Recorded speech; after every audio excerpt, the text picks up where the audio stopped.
Mesdames, Messieurs, en vos grades et qualités, nous vous saluons. Madame Marie-Laure Phinera-Horth, la première sénatrice de toute l'histoire de la Guyane, nous a fait l'honneur de nous réunir ce soir au nom du Guyanais René Marron, à l'occasion du centenaire du premier prix Goncourt de la diaspora africaine pour son roman Batouala en 1921. Ainsi, nous avons l'honneur de vous accompagner sur les traces de René Marron, cet auteur guyanais, avant-gardiste, véritable chantre de la négritude, ancré dans la tradition du réalisme littéraire tel des Africains américains comme James Baldwin, Langston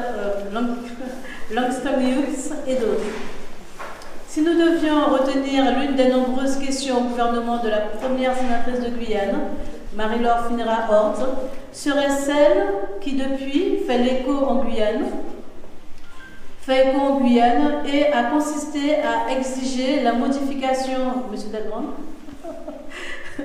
la modification des modalités de recensement de la population en Guyane, car, comme vous le savez, les dotations nationales sont annexées sur les indices de l'INSEE.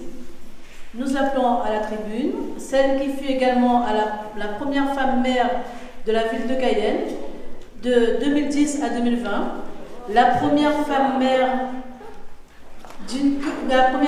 présidente d'une communauté de communes de Guyane, la CACL, sur la même période, et nous vous le rappelons, la première femme sénatrice de Guyane depuis 2020. Madame la sénatrice Marie-Laure Phinera-Horth.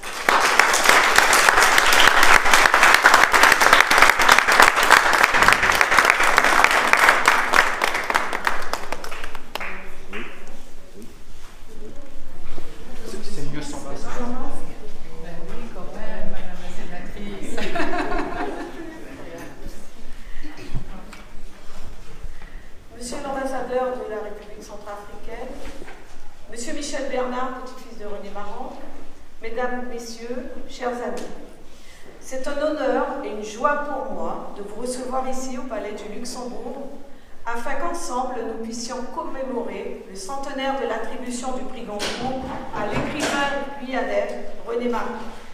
René Marron est né le 5 novembre 1887, il y a donc exactement 134 ans aujourd'hui. Il a été le premier afro-descendant à obtenir ce prestigieux prix Goncourt. Le second fut Patrick Chamoiseau pour son roman Texaco, 72 ans après René Marron, et 100 ans après le prix Goncourt 2021, M. Mohamed Bouga Sarr. Vous voyez la coïncidence. En tant que sénatrice de la Guyane, je suis prise d'une certaine émotion, car nous, Guyanais, savons ô combien il est difficile, même aujourd'hui, d'obtenir la reconnaissance de nos différents apports à la France, car oui, nous avons des figures qui ont marqué l'histoire des institutions, de la culture et du sport de la France. Je pense à Félix Éboué, Gaston Monnerville, Léon Gontran-Damas, entre autres.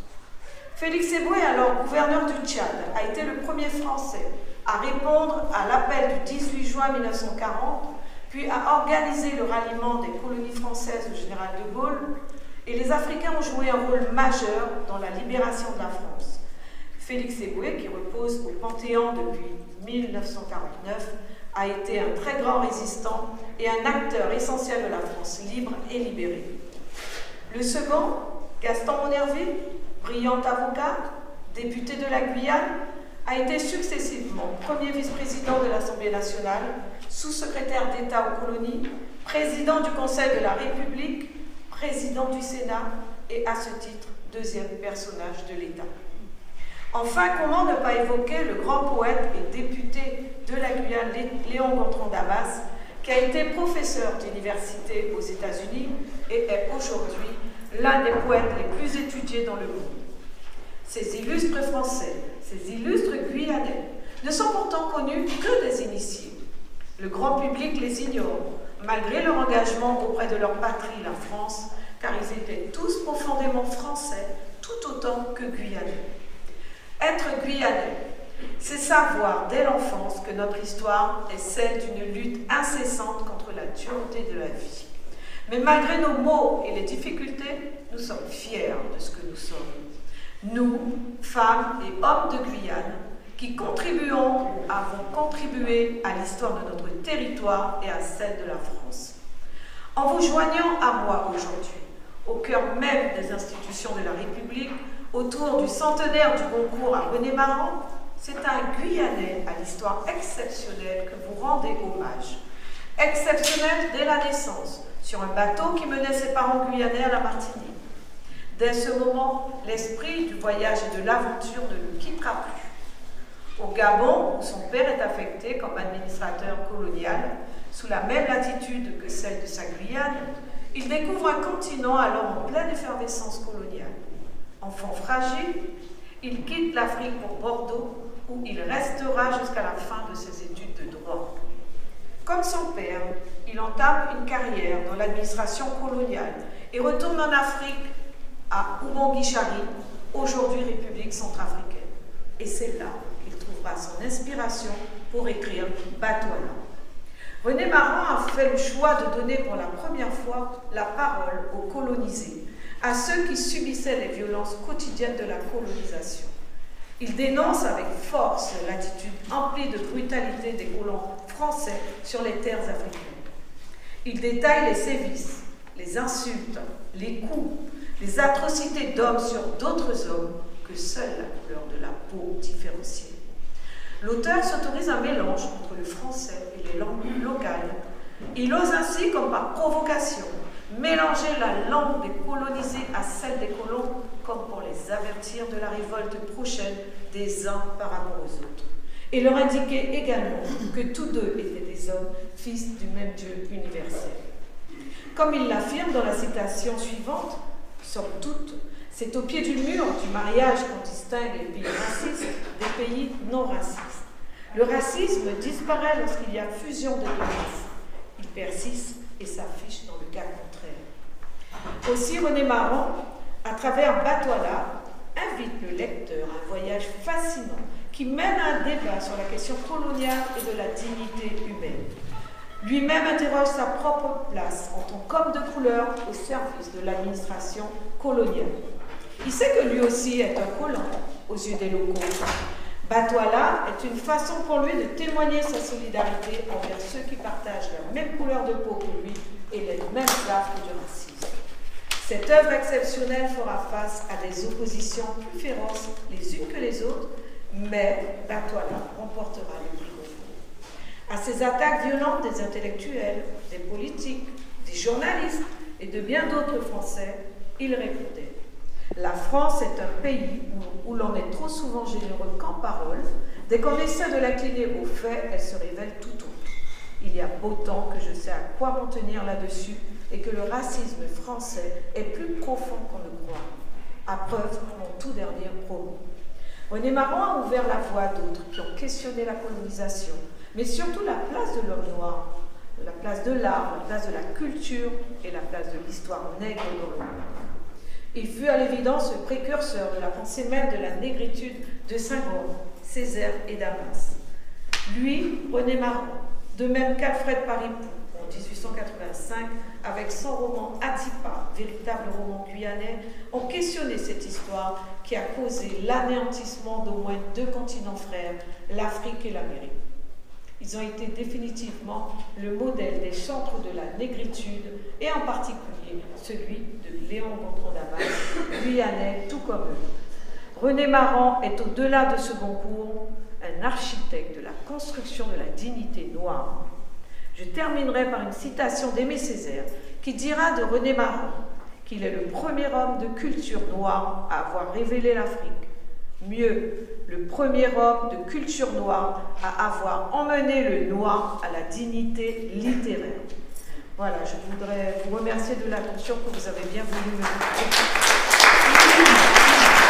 Un siècle d'existence, c'est à nouveau un noir qui s'est vu décerner le prix Goncourt. Qu'est-ce que ça vous évoque comme sentiment, comme réaction? Écoutez, c'est un sentiment de fierté. Il y a eu Marant il y a 100 ans. Ensuite, 72 ans après, il y a eu Patrick Chamoiseau avec son roman Texaco. Et là, Goncourt 2021, c'est encore voilà, une personne de couleur noire. C'est une fierté pour moi, je suis noire. Donc forcément, dès lors qu'il y a un noir qui est mis en évidence, qui est mis à l'honneur, au contraire, je suis très très fière. Et c'est dommage qu'il ne soit pas là et qu'il n'ait pas pu en tout cas assister ce soir à l'hommage à René Marron. Je suis très honoré par ces beaux murs et d'être au Sénat aujourd'hui, le jour de son anniversaire. En plus, il aurait eu 134 ans. Voilà, et de présenter ce timbre qui m'a pris pas mal de temps. Quelques beaux moments également. Et ces photos viennent d'archives familiales. Donc il a connu Félix Éboué, il a fait l'école coloniale, aussi il était administrateur, Félix Éboué en Oubangui-Chari. Est-ce que vous avez des anecdotes? Félix Éboué et René Marron ont été, mais il y avait une différence d'âge. Ils n'étaient pas dans la même classe, mais ils se suivaient. Et ils ont beaucoup joué ensemble au rugby. Une complicité. J'ai retrouvé Félix Éboué défendait René Marron et précisait qu'il était guyanais, plutôt que martiniquais. Il revendiquait un peu sa vie. Donc là, vous avez une collection, c'est ça? Collection de timbres? Une collection de timbres. Donc, ce sont des timbres qu'on peut affranchir les lettres en volonté. Vous avez un carnet prestige avec 4 timbres et puis des planches qui représentent René Marron à différents âges. Quand il était jeune, au moment du Sopron Goncourt, quand il avait 50 ans et ensuite quand il avait 70 ans à la fin de sa vie. C'est une excellente initiative, non seulement du point de vue littéraire, mais surtout du point de vue historique. Et comme vous le savez, Batouala a permis de faire connaître également l'Oubangui-Chari, c'est-à-dire la République centrafricaine. C'est une excellente initiative.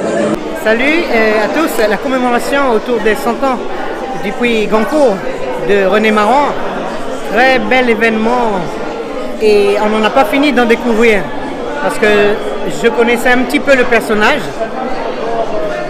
mais là, à force d'entendre toutes ces interventions, nous permettant de le découvrir sous ses facettes au quotidien, sur ses réactions au niveau de la politique, sa façon de voir vis-à-vis du colonialisme et cette dénonciation, le courage qu'il a eu, c'est un itinéraire vraiment très très très fort, formidable, que j'invite à tous nos amis qui veulent découvrir René Marron à le découvrir vraiment en achetant ses œuvres.